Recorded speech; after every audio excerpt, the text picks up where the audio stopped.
Parliament on Thursday afternoon convened to, among others, approve the National Budget Framework Paper for the financial year 2024-2025 to 2028-2029. The Minister of State for Finance, Henry Musaasizi, shared the justification. Funding to activities that earn us money, e.g. the parish development model and other wealth funds. Number 5 is investing in the people of Uganda. Number 6 is adequate planning for natural disasters and international commitments. Since December last year, when the budget framework paper was tabled, the respective sector and standing committees of Parliament commenced scrutiny, and thus the Budget Committee of Parliament responded. So, this issue of programs is still a dilemma which has not been aligned at all stages. And then this would call even Parliament to amend the rules to form ourselves into program committees. But we are still at a stage where there's a dilemma, even when at the end of the day, finance will bring all proposals in terms of votes. Government, through the National Development Plan 3, has a main goal to increase average household incomes and improve the quality of life of Ugandans.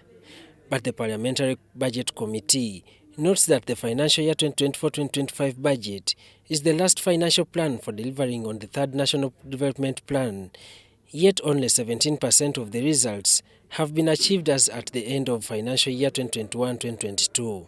One of the challenges, observations across board we noted was that the allocative efficiency at program level is largely consistent with the NDP3, as the share of the budget allocations indicated in this budget, financial year 2024-25, are largely consistent with the share of budget allocations as provided in the MTEF.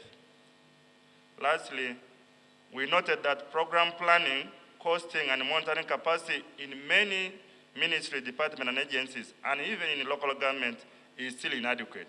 The committee wants Parliament to keep a close eye on the Minister of Finance over suspicions of abusing the law managing the contingency financing.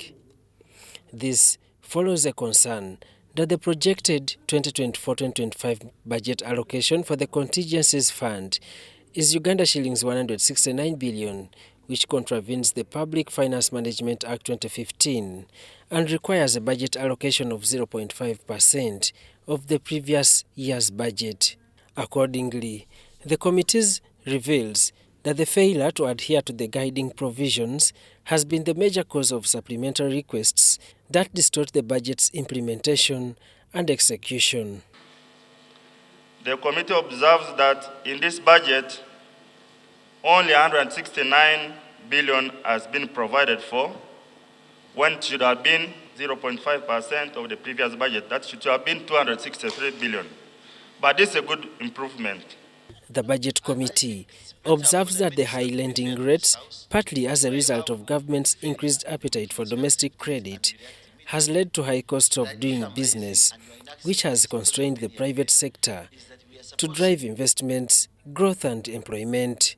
The committee recommends that government gradually scales down on domestic borrowing to avoid the negative effects on the private sector credit. Kila Municipality Member of Parliament, who is also the Shadow Minister for Finance, Ibrahim Semujunganda, presented the minority report of the Budget Committee, questioning, among others, the imbalances in the growth of domestic revenue, including both tax and non-tax revenue. The colleagues with whom we have signed this paper, and the others with the present, we are also uncomfortable with the resource allocation. The budget for health, agriculture, and education has been reduced. At the very minimum, at least, it must be maintained by making deductions in areas where a lot of wastage takes place. The House, chaired by the Deputy Speaker Thomas Tayebwa, pushed the debate of the budget framework paper to next week before its approval. Daniel Mugoya, Gloria Gutabinji, UBC News.